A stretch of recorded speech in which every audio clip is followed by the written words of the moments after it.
Dear students, welcome to all. Financial Accounting 6, that is Mangalore University 6th semester BCom. The first chapter is ratio analysis. In this particular session, we will discuss the meaning of ratio analysis, its classifications, advantages and limitations of ratio analysis. The basic financial statements, that is profit and loss account and balance sheet of any firm, contains a lot of accounting information or financial information or data. But these figures or amounts do not convey much by themselves. These figures are to be analyzed and interpreted intelligently to get a clear picture of the financial strengths and weakness of the firm. Analysis and interpretation are very much needed to make the financial statements more useful and meaningful. ವಿದ್ಯಾರ್ಥಿಗಳೇ, ಪ್ರತಿಯೊಂದು ಫರ್ಮಿನ profit and loss account ಮತ್ತು balance ಶೀಟ್ನಲ್ಲಿ ಒಂದಷ್ಟು accounting ಮಾಹಿತಿಗಳು, ಫಿಗರ್ಸ್ಗಳು, ಅಮೌಂಟ್ಗಳು ಇರ್ತದೆ. ಆದರೆ ಈ ಅಮೌಂಟ್ಗಳೇ ನಮಗೆ ಏನನ್ನ ಒಂದು ಮೀನಿಂಗನ್ನು, ಒಂದು ಅರ್ಥವನ್ನು ಕೊಡ್ತಾ ಇರುವುದಿಲ್ಲ. ಇದಕ್ಕೆ ಈ ಅಮೌಂಟ್ಗಳಿಗೆ ಒಂದು ಅರ್ಥ ಬರಬೇಕು ಅಂತ ಹೇಳಿದರೆ ಅದನ್ನು ಸರಿಯಾದ ರೀತಿಯಲ್ಲಿ ಎನಲೈಸ್ ಮಾಡಬೇಕು, ನಾವು ವಿಶ್ಲೇಷಣೆ ಮಾಡಿಕೊಳ್ಬೇಕು. ಆ ನಂತರ ಅದಕ್ಕೊಂದು ಪರಸ್ಪರ ಸಂಬಂಧಗಳನ್ನು ನೋಡಿಕೊಂಡು ಬಹಳ ಬುದ್ಧಿವಂತಿಕೆಯಿಂದ ಆ ಪರ್ಟಿಕ್ಯುಲರ್ ಸಂಸ್ಥೆಯ ಆರ್ಥಿಕವಾಗಿ ಅದರ ಫೈನಾನ್ಷಿಯಲ್ ಸ್ಟ್ರೆಂತ್ ಅದು ಬಲಿಷ್ಠವಾಗಿ ಉಂಟಾ ಅಥವಾ ಏನಾದರೂ ದೌರ್ಬಲ್ಯಗಳುಂಟಾ ಎನ್ನುವುದನ್ನು ನೋಡಲಿಕ್ಕಾಗ್ತದೆ. ಆ ರೀತಿ ಮಾಡಿದರೆ ಆಗ ಆ ಫಿನಾನ್ಷಿಯಲ್ ಸ್ಟೇಟ್ಮೆಂಟ್ಸ್ಗಳು ತುಂಬ ಅರ್ಥಪೂರ್ಣ ಆಗ್ತದೆ, ತುಂಬ ಉಪಯೋಗಕ್ಕೆ ಬರ್ತದೆ. The financial statement analysis can be done by using different techniques. ಈ ರೀತಿ ನಾವು ಅನಾಲಿಸಿಸನ್ನು ಮಾಡಲಿಕ್ಕೆ ಬೇರೆ ಬೇರೆ ಟೂಲ್ಸ್ಗಳು, ಬೇರೆ ಬೇರೆ ಟೆಕ್ನಿಕ್ಗಳು, ವಿಧಾನಗಳು ಉಂಟು. ಮುಖ್ಯವಾಗಿ comparative statements, common size statements, trend analysis, cash flow analysis and ratio analysis.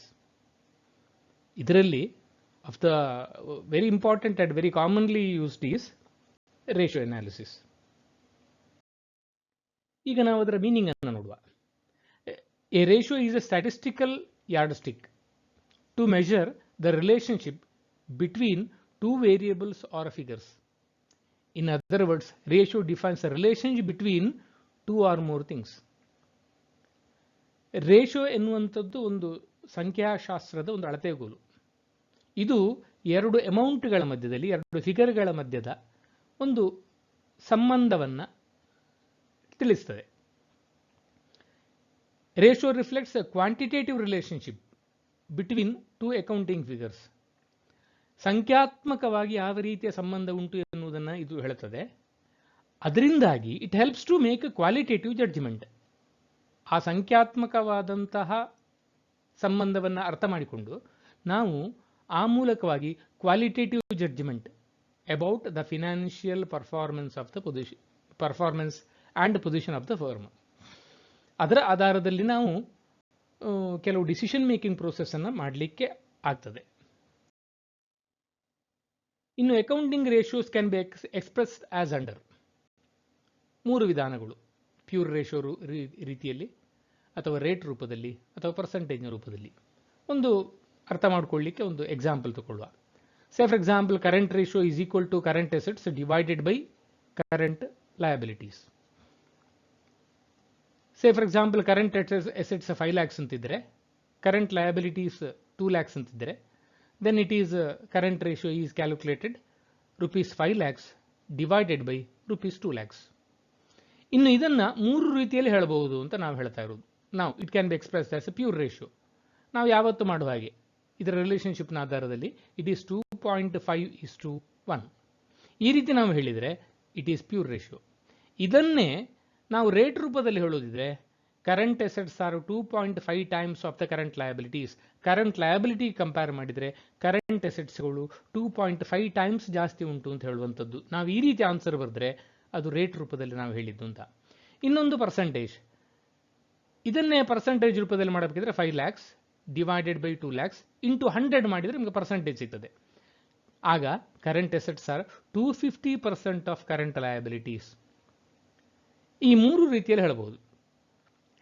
ಯಾವ ಆನ್ಸರ್ ಬಂದರೂ ಕೂಡ ಅಲ್ಲಿರುವಂಥ ಸಂಬಂಧಗಳನ್ನು ನಾವು ಹೇಳಿದ ರೀತಿ ಒಂದೇ, ಅದು ಉತ್ತರ ಚೇಂಜ್ ಆಗ್ಲಿಕ್ಕೆ ಸಾಧ್ಯ ಇಲ್ಲ. ಆದ ಕಾರಣ ಇಂದೇ ಎಕ್ಸಾಮ್ ವಿದ್ಯಾರ್ಥಿಗಳು ಯಾವುದೇ ರೀತಿ ಕನ್ಫ್ಯೂಷನ್ ಆಗೋದು ಬೇಡ. ವಿದ್ಯಾರ್ಥಿಗಳು ಅದನ್ನು ಪ್ಯೂರ್ ರೇಷೋ ಪ್ರಕಾರವೂ ಹೇಳ್ಬೋದು, ಅಥವಾ ರೇಟ್ ರೂಪದಲ್ಲಿ ಹೇಳ್ಬೋದು, ನಂಬರ್ ಆಫ್ ಟೈಮ್ಸ್ ಹೇಳ್ಬೋದು, ಅಥವಾ ಪರ್ಸೆಂಟೇಜ್ ರೂಪದಲ್ಲಿ ಹೇಳ್ಬೋದು, ಯಾವುದಲ್ಲಿಯೂ ಹೇಳ್ಬೋದು. ಬಟ್ ಸರ್ವೇ ಸಾಮಾನ್ಯವಾಗಿ ಕೆಲವು ರೇಷಿಯೋಗಳನ್ನು ಪ್ಯೂರ್ ರೇಷಿಯೋ ರೀತಿಯಲ್ಲಿ ಹೇಳ್ತಾರೆ, ಕೆಲವನ್ನ ರೇಟ್ ರೂಪದಲ್ಲಿ ಹೇಳ್ತಾರೆ, ಕೆಲವನ್ನ ಪರ್ಸೆಂಟೇಜ್ ಹೇಳ್ತಾರೆ. ಒಂದು ಎಕ್ಸಾಂಪಲ್ ಹೇಳೋದಿದ್ರೆ, ಈಗ ಕರೆಂಟ್ ಅಸೆಟ್ಸನ್ನು ಸಾಮಾನ್ಯವಾಗಿ ಹೇಳುವಂಥದ್ದು 2.5:1 ಅಂದರೆ ಪ್ಯೂರ್ ರೇಷಿಯೋ ರೀತಿಯಲ್ಲಿ. ಆದರೆ ನಾವು ಟರ್ನ್ ಓವರ್ ರೇಷಿಯೋಗಳಿಗೆ ಬಂದಾಗ, ಸೇ for example stock turn over ratio ಬಂದಾಗ ಅದನ್ನು ನಂಬರ್ ಆಫ್ ಟೈಮ್ಸ್ ಅಂತ ಹೇಳ್ತೇವೆ ನಾವು, ಆಗ ರೇಟ್ ರೂಪದಲ್ಲಿ ಅದನ್ನು ಸಾಮಾನ್ಯವಾಗಿ ಹೇಳ್ತಾರೆ. ಇನ್ನು gross profit ratio, net profit ratio ಎಲ್ಲ ಲೆಕ್ಕ ಹಾಕುವಾಗ ಅದನ್ನು 25%, 30% ಅಂತ ಹೇಳ್ಕೊಂಡು ಪರ್ಸೆಂಟೇಜ್ ರೂಪದಲ್ಲಿ ಹೇಳ್ತಾರೆ. ಯಾವ ರೀತಿಯಲ್ಲಿ ಹೇಳಿದ್ರು ಕೂಡ ಅದು ಮೂಲವಾಗಿ ಯೂಸ್ ಮಾಡುವಂಥ ಫಿಗರ್ಗಳು ಸರಿ ಇದ್ದರೆ ಆನ್ಸರ್ಗಳು ಯಾವ ರೀತಿಯೂ ನಾವು ವಿದ್ಯಾರ್ಥಿಗಳು ಎಕ್ಸಾಮಲ್ಲಿ ಹೇಳಬಹುದು. ಇನ್ನು ರೇಷಿಯೋಗಳ ಕ್ಲಾಸಿಫಿಕೇಶನ್ ಅನ್ನು ನೋಡುವ. As per the present Mangalore university syllabus we need to calculate the following 12 ratios. ರೇಷಿಯೋಗಳು ತುಂಬ ಉಂಟು, ಆದರೆ ನಮ್ಮ ಯೂನಿವರ್ಸಿಟಿ ಸಿಲೆಬಸ್ಸಲ್ಲಿ, ಅಕೌಂಟಿಂಗ್ 6ನ ಸಿಲೆಬಸ್ಸಲ್ಲಿ ಈ 12 ರೇಷಿಯೋಗಳನ್ನು ನಾವು ಅರ್ಥ ಮಾಡಿಕೊಳ್ಬೇಕು, ಕ್ಯಾಲ್ಕುಲೇಷನ್ ಮಾಡಬೇಕು ಅಂತ ಹೇಳಿದ್ದಾರೆ. ಅದನ್ನು ಬ್ರಾಡ್ ಆಗಿ ನಾವು ಕ್ಲಾಸಿಫೈ ಮಾಡೋದಿದ್ರೆ, first one is solvency ratios, second one is profitability ratio, and the third one is turn over ratio. ಮೊದಲನೇದಾಗಿ solvency ratio, current ratio, liquid ratio, ಅದಕ್ಕೆ ಎಸಿಡ್ ಟೆಸ್ಟ್ ರೇಷಿಯೋ ಮತ್ತು ಕ್ವಿಕ್ ರೇಷಿಯೋ ಅಂತ ಇನ್ನೊಂದು ಹೆಸರುಂಟು, debt equity ratio, capital gearing ratio, proprietary ratio, working capital ratio. ಈ 6 ರೇಷಿಯೋಗಳು ನಮಗೇನು ಸಿಲೆಬಸ್ಸಲ್ಲಿ ಕೊಟ್ಟಿದ್ದಾರೋ ಇದನ್ನು ನಾವು ಸಾಲ್ವೆನ್ಸಿ ರೇಷಿಯೋಸ್ ಅಂತ ಕರೀತೇವೆ. ಇನ್ನು ನೆಕ್ಸ್ಟ್ 3 ರೇಷಿಯೋಗಳು, ಪ್ರಾಫಿಟಬಿಲಿಟಿ ರೇಷಿಯೋದಲ್ಲಿ ಯಾವುದನ್ನು ಕ್ಲಾಸಿಫೈ ಮಾಡ್ಬೋದು ಅಂತ ಹೇಳಿದರೆ, gross profit ratio, net profit ratio, operating ratio. ವಿದ್ಯಾರ್ಥಿಗಳೇ ಆಪರೇಟಿಂಗ್ ರೇಷಿಯೋವನ್ನು ಆಪರೇಟಿಂಗ್ ಕಾಸ್ಟ್ ರೇಷಿಯೋ ಅಂತಲೂ ಕರೀತಾರೆ. ಇನ್ನು ನೆಕ್ಸ್ಟ್ 3 ಟರ್ನ್ ಓವರ್ ರೇಷಿಯೋ ಅಂತ ಕರೀತಾರೆ. ಅದು ಯಾವುದು ಅಂತ ಹೇಳಿದ್ರೆ, stock turn over ratio, stock turn over ರೇಷಿಯೋನ ಇನ್ವೆಂಟ್ರಿ ಟರ್ನ್ ಓವರ್ ರೇಷಿಯೋ ಅಂತಲೂ ಕರೀತಾರೆ, debtors turn over ratio, creditors turn over ratio. So ಒಟ್ಟು 12 ರೇಷಿಯೋಗಳನ್ನು ನಾವು 3 ರೀತಿ ಕ್ಲಾಸಿಫೈ ಮಾಡಬಹುದು: solvency ratios, profitability ratios and turn over ratios. ಇನ್ನು ರೇಷಿಯೋ ಅನಾಲಿಸಿಸ್ನ ಇಂಪಾರ್ಟೆನ್ಸ್ ಅಥವಾ ಅಡ್ವಾಂಟೇಜಸ್ ಅನ್ನು ನೋಡುವ. It measures the general efficiency. ಅಂದರೆ ಸರ್ವೇ ಸಾಮಾನ್ಯವಾಗಿ ಆ ಒಂದು ಪರ್ಟಿಕ್ಯುಲರ್ ಸಂಸ್ಥೆ ಫೈನಾನ್ಷಿಯಲಿ ಹೇಗುಂಟು, ಸ್ಟ್ರಾಂಗ್ ಉಂಟಾ ಅಥವಾ ವೀಕ್ ಉಂಟಾ ಎನ್ನುವಂಥದ್ದು ತೋರಿಸ್ತದೆ. Ratios are helping as an index of the operational efficiency, general efficiency. It measures the financial solvency.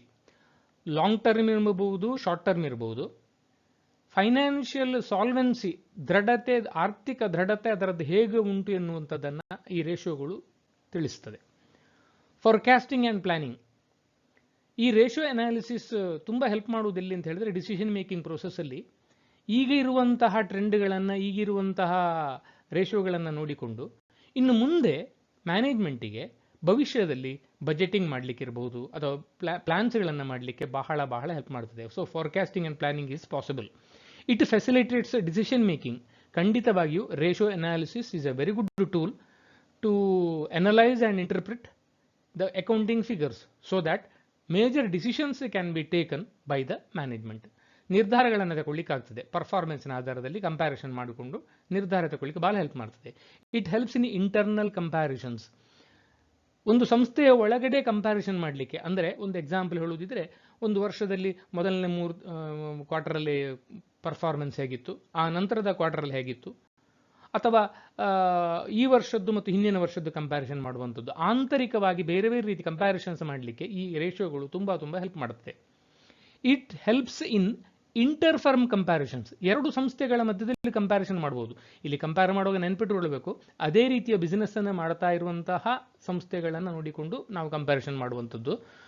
ಒಂದು ಸಿಮೆಂಟ್ ಫ್ಯಾಕ್ಟ್ರಿ ಆದರೆ ಇನ್ನೊಂದು ಸಿಮೆಂಟ್ ಫ್ಯಾಕ್ಟ್ರಿ ಒಟ್ಟಿಗೆ, ಒಂದು ಟೆಕ್ಸ್ಟೈಲ್ ಫ್ಯಾಕ್ಟ್ರಿ ಇದೆ, ಇನ್ನೊಂದು ಟೆಕ್ಸ್ಟೈಲ್ ಫ್ಯಾಕ್ಟ್ರಿ. ಯಾಕಂತ ಹೇಳಿದ್ರೆ ಅದೇ ರೀತಿಯ ಒಂದು ಸ್ಥಿತಿಗತಿ ಇರುವಂಥ ಸಂಸ್ಥೆಗಳ ಜೊತೆ ಈ ರೀತಿ ಅವುಗಳ ರೇಷಿಯೋ ಮತ್ತು ಈ ಸಂಸ್ಥೆಯ ರೇಷಿಯೋವನ್ನು ನೋಡಿಕೊಂಡು ಪರ್ಫಾರ್ಮೆನ್ಸನ್ನು ಇಂಟರ್ ಕಂಪನಿ ಕಂಪ್ಯಾರಿಸನ್ಸನ್ನು ಮಾಡಲಿಕ್ಕೆ ಆಗ್ತದೆ. Next, effective tool to understand the accounting figures. ಫಸ್ಟಿಗೆ ಪ್ರಾರಂಭದಲ್ಲೇ ಹೇಳಿದ ಹಾಗೆ ಅಕೌಂಟಿಂಗ್ ಫಿಗರ್ಗಳು ಅದರಷ್ಟಕ್ಕೆ ತನ್ನಷ್ಟಕ್ಕೆ ತಾನು ಏನನ್ನು ಹೇಳುವುದಿಲ್ಲ. ನೆಟ್ ಪ್ರಾಫಿಟನ್ನೇ ನೋಡುವ. ನೆಟ್ ಪ್ರಾಫಿಟ್ 1,00,000 ಬಂತು ಅಂತ ಹೇಳಿದ ತಕ್ಷಣ ಅದು ಯಾವುದೇ ಒಂದು ಅರ್ಥವನ್ನು ಕೊಡುವುದಿಲ್ಲ. ಎಷ್ಟು ಕ್ಯಾಪಿಟಲ್ ಉಂಟು, ಎಷ್ಟು ಸೇಲ್ಸ್ ಉಂಟು ಅಂತೆಲ್ಲ ನೋಡಿ ಅದರದ್ದು ಮಹತ್ವವನ್ನು ಅರ್ಥ ಮಾಡ್ಕೊಳ್ಬೇಕು. ಹಾಗೆ ಸೊ ಈ ರೇಷಿಯೋ ಅನಾಲಿಸಿಸ್ ಪ್ರತಿಯೊಂದು ವಿಷಯದಲ್ಲೂ ಕೂಡ it is an effective tool to understand the accounting figures. ಆ ಫಿಗರ್ಗಳು ನಮಗೆ ಅರ್ಥ ಆಗಬೇಕಾದ್ರೆ ರೇಷಿಯೋ ಅನಾಲಿಸಿಸ್ ಬೇಕು. It acts as a good communication not only to the management, decision making ಮ್ಯಾನೇಜ್ಮೆಂಟಿಗೆ ಮಾತ್ರ ಅಲ್ಲ, ಈವನ್ ಅದರ್ ಸ್ಟೇಕ್ ಹೋಲ್ಡರ್ಸ್, ಅದು ಶೇರ್ ಹೋಲ್ಡರ್ಸ್ ಇರ್ಬೋದು, ಈವನ್ ಕ್ರೆಡಿಟರ್ಸ್ ಇರ್ಬೋದು. ಅಷ್ಟು ಮಾತ್ರ ಅಲ್ಲದೆ even to the general public, sometimes the prospective investors, ಇವರಿಗೆಲ್ಲವೂ ಕೂಡ ಕಂಪನಿಯ ಬಗ್ಗೆ ತಿಳ್ಕೊಳ್ಳಿಕ್ಕೆ ಈ ರೇಷಿಯೋ ಅನಾಲಿಸಿಸ್ ಬಹಳ ಬಹಳ ಹೆಲ್ಪ್ ಮಾಡ್ತದೆ. It acts as a good communication. ಮುಂದೆ ನಾವು ನೋಡಬೇಕಾದ್ದು ಲಿಮಿಟೇಷನ್ಸ್ ಆಫ್ ರೇಷಿಯೋಸ್. ಎಲ್ಲ ಇದರಲ್ಲಿದ್ದ ಹಾಗೆ, ಎಲ್ಲ ವ್ಯವಸ್ಥೆಗಳಲ್ಲಿದ್ದ ಹಾಗೆ ಇದಕ್ಕೂ ಕೆಲವು ತನ್ನದೇ ಆದಂಥ ಕೆಲವು ಡಿಸ್ಅಡ್ವಾಂಟೇಜಸ್ ಉಂಟು. First one is difference in accounting practices. ಎರಡು ಸಂಸ್ಥೆಗಳ ಕಂಪ್ಯಾರಿಸನ್ ಮಾಡಬಹುದು ಸರಿ, ಆದರೆ ಎರಡು ಕಂಪನಿಗಳು ಬೇರೆ ಬೇರೆ ಅಕೌಂಟಿಂಗ್ ಪ್ರಾಕ್ಟೀಸಸ್ ಅನ್ನು ಫಾಲೋ ಮಾಡ್ತಾ ಇದ್ರೆ ಆಗ ಕಂಪ್ಯಾರಿಸನ್ ಯೂಸ್ಲೆಸ್ ಆಗ್ತದೆ. ಅಂದರೆ ಸ್ಟಾಕನ್ನು ಒಂದು ಎಕ್ಸಾಂಪಲ್ ಕೊಡಿದ್ರೆ, ಒಂದು ಸ್ಟಾಕನ್ನು ವ್ಯಾಲ್ಯೂ ಮಾಡುವಂತಹ ರೀತಿ ಒಂದು ಸಂಸ್ಥೆಯಲ್ಲಿ ಬೇರೆ, ಅದೇ ಇನ್ನೊಂದು ಸಂಸ್ಥೆಯಲ್ಲಿ ಬೇರೆ ಆದರೆ ಅವರಿಬ್ಬರದ್ದು ಅಕೌಂಟಿಂಗ್ ಫಿಗರ್ಗಳು ರೇಷಿಯೋಗಳು ಬೇರೆ ಬೇರೆ ಇರ್ತದೆ. ಯಾಕೆಂತ ಹೇಳಿದ್ರೆ they practice different accounting methods. So ಈ ರೀತಿಯ ಕಂಪ್ಯಾರಿಸನ್ಸ್ ಆಗಲಿಕ್ಕಿಲ್ಲ. ಇನ್ಕರೆಕ್ಟ್ ಡಾಟಾ, ಕೆಲವೊಮ್ಮೆ ಸ್ಟೇಟ್ಮೆಂಟ್ಗಳು ಯಾವುದು ಪ್ರಾಫಿಟ್ ಆ್ಯಂಡ್ ಲಾಸ್ ಅಕೌಂಟ್ ಮತ್ತು ಬ್ಯಾಲೆನ್ಸ್ ಶೀಟ್, ಇಲ್ಲಿ ಬಂದಂತಹ ಇನ್ಫಾರ್ಮೇಷನ್ಗಳೇ ಸರಿ ಇಲ್ಲದೇ ಇದ್ದರೆ, ಸರಿ ಇದ್ದರೆ ಸರಿ, ಒಂದು ವೇಳೆ ಆ ಅಕೌಂಟಿಂಗ್ ಫಿಗರ್ಗಳೇ ಸರಿ ಇಲ್ಲ ಅಂತ ಹೇಳಿ ಆದರೆ ಅವುಗಳ ಆಧಾರದಲ್ಲಿ ಲೆಕ್ಕ ಹಾಕಿದಂತಹ ರೇಷಿಯೋ ಅನಾಲಿಸಿಸ್ ಕೂಡ ನಮಗೆ ಸರಿಯಾದ ಮಾಹಿತಿಯನ್ನು ಕೊಡುವುದಿಲ್ಲ. ಆದ ಕಾರಣ correctness of data is very very important. ಇಲ್ಲದೇ ಇದ್ದರೆ it is of no use. Lack of common standards. ಇಲ್ಲಿ ಸಂಸ್ಥೆಗಳ ಮಧ್ಯೆ ಕಂಪ್ಯಾರಿಸನ್ಸ್ ಮಾಡುವಾಗ ಬೇರೆ ಬೇರೆ ವಾತಾವರಣದಲ್ಲಿ ಬೇರೆ ಬೇರೆ ಸ್ಟೇಟಲ್ಲಿರುವಂತಹ ಸಂಸ್ಥೆಗಳು may be they are doing the same business, ಆದರೆ ಬೇರೆ ಎನ್ವೈರನ್ಮೆಂಟಲ್ಲಿ ಕೆಲಸ ಮಾಡ್ತಾ ಇರುವಾಗ ಅವುಗಳನ್ನು ಸಾಮಾನ್ಯವಾಗಿ ಎಲ್ಲ ರೀತಿಯಲ್ಲಿ ಕಂಪ್ಯಾರಿಸನ್ ಕೆಲವೊಮ್ಮೆ ಆಗದೇ ಇರಬಹುದು. ಯಾಕೆ ಅಂತ ಹೇಳಿದರೆ, ಸೇ for example current ratio of 2:1 is considered as a standard, ಬಹಳ ಒಳ್ಳೆಯದು ಅಂತ ಹೇಳ್ಕೊಂಡು ಒಂದು ಮ್ಯಾನೇಜ್ಮೆಂಟ್ ಡಿಸೈಡ್ ಮಾಡ್ಬೋದು. ಆದರೆ ಅದೇ ರೀತಿ ಇರುವಂತಹ ಅದೇ ಬಿಸ್ನೆಸ್ ಮಾಡ್ತಾ ಇರೋದು ಇನ್ನೊಂದು ಕಡೆಯಲ್ಲಿ ಕೆಲಸ ಮಾಡ್ತಾ ಇರುವಂಥ ಕಂಪನಿಯ ಮ್ಯಾನೇಜ್ಮೆಂಟ್ ಡಿಸೈಡ್ ಮಾಡ್ಬೋದು 2:1 is not sufficient, it should be 3:1. So ಆದ ಕಾರಣ ಒಂದು ಕಡೆ ಇರುವಂತಹ ರೇಷಿಯೋ ಮತ್ತೊಂದು ಕಡೆಯೂ ಅದೇ ಸ್ಟ್ಯಾಂಡರ್ಡ್ ಅಂತ ಡಿಸೈಡ್ ಮಾಡಲಿಕ್ಕೆ ಆಗೋದಿಲ್ಲ ಕೆಲವೊಮ್ಮೆ. ಇನ್ನೊಂದು ದೊಡ್ಡ ವೀಕ್ನೆಸ್ ಏನು ಅಂತಂದರೆ price level changes. Price level changes ಆದಾಗ ನಮಗೆಲ್ಲ ಗೊತ್ತುಂಟು, ನಮ್ಮ profit and loss account balance ಶೀಟಲ್ಲಿರುವಂಥ ಫಿಗರ್ಗಳು ಚೇಂಜ್ ಆಗ್ತದೆ. ಪ್ರೈಸ್ ಲೆವೆಲ್ ಚೇಂಜ್ ಆಗ್ತಾ ಇರುವಾಗ ಮೊದಲನೇ ಕ್ವಾರ್ಟರಲ್ಲಿ ಪ್ರೈಸ್ ಲೆವೆಲ್ ಬಹಳ ಹೈ ಇತ್ತು, ನೆಕ್ಸ್ಟ್ ಕ್ವಾರ್ಟರ್ ಬರುವಾಗ ಪ್ರೈಸ್ ಲೆವೆಲ್ ಬಹಳ ಕಡಿಮೆ ಇತ್ತು ಅಂತ ಹೇಳಿ ಆದರೆ ನೀವು ಆ ಎರಡು ಪ್ರೈಸ್ ಲೆವೆಲ್ ಚೇಂಜ್ ಆದ ಪೀರಿಯಡಲ್ಲಿ ಕಂಪ್ಯಾರಿಸನ್ಸ್ ಮಾಡಲಿಕ್ಕೆ ಆಗುವುದಿಲ್ಲ. ಮಾಡಿದರೆ ನಿಮಗೆ ಒಂದು ಸರಿಯಾದ ರೀತಿಯ ಜಡ್ಜ್ಮೆಂಟನ್ನು ಬರಲಿಕ್ಕೆ ಆಗುವುದಿಲ್ಲ. ಯಾಕಂದರೆ ಪ್ರೈಸ್ ಲೆವೆಲ್ ಚೇಂಜ್ ಆದಾಗ ಅದು ನಿಮ್ಮ ಸೇಲ್ಸ್ ಫಿಗರ್ ಇರ್ಬೋದು, ನಿಮ್ಮ ಪ್ರಾಫಿಟ್ ಫಿಗರ್ ಇರ್ಬೋದು, ಇದರ ಮೇಲೆಲ್ಲ ಎಫೆಕ್ಟ್ ಆಗ್ತದೆ. ನಿಮ್ಮ ಪರ್ಚೇಸ್ ಫಿಗರ್ ಇರ್ಬೋದು, ಇದರ ಮೇಲೆ ಎಫೆಕ್ಟ್ ಆಗ್ತದೆ. ಸೊ ಪ್ರೈಸ್ ಲೆವೆಲ್ ಚೇಂಜಸ್ ಆದಾಗ ರೇಷಿಯೋ ಅಷ್ಟು ಹೆಲ್ಪ್ ಮಾಡುವುದಿಲ್ಲ. ಇನ್ನೊಂದು ಏನು ಅಂತ ಹೇಳಿದ್ರೆ ಇನ್ಸಫಿಷಿಯೆಂಟ್ ಇನ್ಫಾರ್ಮೇಷನ್. ಅಂದರೆ ನಿರ್ಧಾರಗಳನ್ನು ತಗೊಳ್ಳಿಕ್ಕೆ ರೇಷಿಯೋ ಅನಾಲಿಸಿಸ್ ಸಹಾಯ ಹೌದು, ಆದರೆ ರೇಷಿಯೋ ಅನಾಲಿಸಿಸ್ನ ದೊಡ್ಡ ಡಿಸ್ಅಡ್ವಾಂಟೇಜ್ ಏನು ಅಂತ ಹೇಳಿದ್ರೆ it gives only emphasis to the quantitative figures.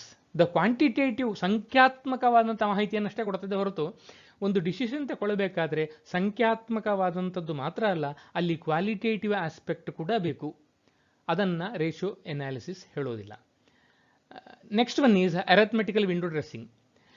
Window dressing ಅಂತ ಹೇಳಿದರೆ ಮಾರ್ಕೆಟಿಂಗ್ ಬರೋದು ಒಂದು ಟರ್ಮ್ ಇದು. ವಿಂಡೋ ಡ್ರೆಸ್ಸಿಂಗ್ ಅಂತ ಹೇಳಿದರೆ ನಿಜವಾದ ಒಂದು ಸ್ಥಿತಿಗಿಂತ ಹೊರಗಿನವರಿಗೆ ಬಹಳ ಒಂದು ರೋಸಿ ಪಿಕ್ಚರ್ ಬರುವ ಹಾಗೆ, ಬಹಳ ಒಳ್ಳೆಯ ಒಂದು ಪಿಕ್ಚರ್ ಬರುವ ಹಾಗೆ ಆರ್ಟಿಫಿಷಿಯಲ್ ಆಗಿ ಕೆಲವೊಮ್ಮೆ ಅರೇಂಜ್ಮೆಂಟ್ ಮಾಡುವಂಥದ್ದು. ಕೆಲವು ಸಂದರ್ಭದಲ್ಲಿ ಇದನ್ನು ಮಾಡಲಿಕ್ಕೆ financial statement, profit and loss account, balance sheet ಇಂಥದ್ದು ಎಲ್ಲಿಯಾದರೂ ಸಂಭವಿಸಿದರೆ ಅದರ ಆಧಾರದಲ್ಲಿ ನಾವು ಒಂದು ವೇಳೆ ರೇಷಿಯೋವನ್ನು ಲೆಕ್ಕ ಹಾಕಿದರೆ ಆ ರೇಷಿಯೋಗಳು ಖಂಡಿತವಾಗಿಯೂ ಬಹಳ ರಾಂಗ್ ಇನ್ಫಾರ್ಮೇಷನ್ಸನ್ನು ಕೊಡ್ತದೆ. ಸೊ ಅರಿಥಮೆಟಿಕಲ್ ವಿಂಡೋ ಡ್ರೆಸ್ಸಿಂಗ್ ಇರುವಂತಹ ಸಂದರ್ಭದಲ್ಲಿ ನಾವು ಅದನ್ನೇ ಸಂಪೂರ್ಣವಾಗಿ ನಂಬಿಕೊಂಡು ಡಿಸಿಷನ್ ಮೇಕಿಂಗ್ ಮಾಡಲಿಕ್ಕೆ ಆಗೋದಿಲ್ಲ. Last one is limited use of ratios. ಈಗಾಗಲೇ ಬೇರೆ ಬೇರೆ ಆಸ್ಪೆಕ್ಟಲ್ಲಿ ಹೇಳಿದ ಹಾಗೆ ಅವುಗಳು ಕೇವಲ ಒಂದು ಫಿಗರ್ಗಳ ಮಧ್ಯದ ರಿಲೇಷನ್ಶಿಪ್ಪನ್ನು ಹೇಳ್ತೇವೆ ಹೊರತು ಪೂರ್ತಿಯಾಗಿ ನಿರ್ಧಾರಗಳನ್ನು merely on the base of ರೇಷಿಯೋಸನ್ನು ಮಾಡಲಿಕ್ಕೆ ಸಾಧ್ಯವೇ ಇಲ್ಲ. ರೇಷಿಯೋಗಳು ಕಂಪ್ಯಾರಿಸನ್ ಮಾಡಿ ಒಂದಷ್ಟು ಫಿಗರ್ಗಳನ್ನು ಬೇರೆ ಬೇರೆ ಫಿಗರ್ಗಳನ್ನು ಕೊಟ್ಟರೂ ಕೂಡ ಮ್ಯಾನೇಜ್ಮೆಂಟಿಗೆ it is necessary that the experienced manager or the experience of the particular board of directors is very essential to take certain long term decisions. Merely ratio analysis ಕೇವಲ ಅದರ ಆಧಾರದಲ್ಲೇ ಮಾಡಲಿಕ್ಕೆ ಸಾಧ್ಯ ಇಲ್ಲ. ಒಂದಷ್ಟು ಮ್ಯಾನೇಜ್ಮೆಂಟಿನ ಎಕ್ಸ್ಪೀರಿಯನ್ಸನ್ನು ಬೇರೆ ಬೇರೆ ಸಿಚುವೇಶನ್ಸನ್ನು ಕಂಪೇರ್ ಮಾಡಿ ತುಲನೆ ಮಾಡಿಕೊಂಡು ಅವರು ಮಾಡಬೇಕು. ಆದ ಕಾರಣ ರೇಷಿಯೋ ಅನಾಲಿಸಿಸ್ ಎನ್ನುವಂಥದ್ದು ಪೂರ್ಣವಾಗಿ ಒಂದು ಡಿಸಿಷನ್ ಮೇಕಿಂಗಿಗೆ ಎಲ್ಲ ರೀತಿಯಲ್ಲಿ ಸಹಕಾರವನ್ನು ಕೊಡ್ತದೆ ಅಂತ ಹೇಳಲಿಕ್ಕೆ ಆಗುವುದಿಲ್ಲ.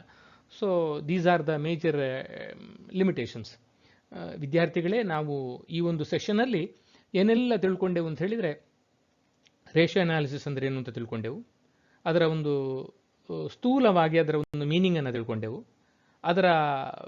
ಅದನ್ನು ಯಾವ ರೀತಿ ಲೆಕ್ಕ ಹಾಕಬಹುದು ಅಂತ, ಪ್ಯೂರ್ ರೇಷಿಯೋ ಇರಬಹುದು ಅಥವಾ in the form of rate ಇರಬಹುದು ಅಥವಾ in the form of percentage ಇರಬಹುದು, ಹೀಗೆ ಲೆಕ್ಕ ಹಾಕುವಂಥದ್ದು ಮತ್ತು ಕ್ಲಾಸಿಫೈ ಮಾಡುವಂಥದ್ದು. ನಮ್ಮ 12 ರೇಷಿಯೋಗಳನ್ನು ನಾವು 3 ವಿಧವಾಗಿ ಕ್ಲಾಸಿಫೈ ಮಾಡಬಹುದು. ಸಾಲ್ವೆನ್ಸಿ ರೇಷಿಯೋ, ಪ್ರಾಫಿಟಬಿಲಿಟಿ ರೇಷಿಯೋ ಮತ್ತು ಟರ್ನ್ ಓವರ್ ರೇಷಿಯೋ, ಈ ರೀತಿ 3 ಕ್ಲಾಸಿಫಿಕೇಷನ್ಸನ್ನು ಮಾಡಬಹುದು ಅಂತ ಅರ್ಥ ಮಾಡಿಕೊಂಡೆವು. ಆನಂತರ ನಾವು ಇಂಪಾರ್ಟೆನ್ಸ್ ಅಥವಾ ಅಡ್ವಾಂಟೇಜಸ್ ಆಫ್ ರೇಷಿಯೋವನ್ನು ನೋಡಿದೆವು. ಕೊನೆಯದಾಗಿ ಡಿಸ್ಅಡ್ವಾಂಟೇಜಸ್ ಆರ್ ಲಿಮಿಟೇಷನ್ಸ್ ಆಫ್ ರೇಷಿಯೋವನ್ನು ನಾವು ಅರ್ಥ ಮಾಡಿಕೊಂಡೆವು. ಇನ್ನು ಮುಂದಿನ ಸೆಷನಲ್ಲಿ ಇನ್ನು ಮುಂದೆ ಇದರ ಬಗ್ಗೆ ಮುಂದುವರಿಯುವ.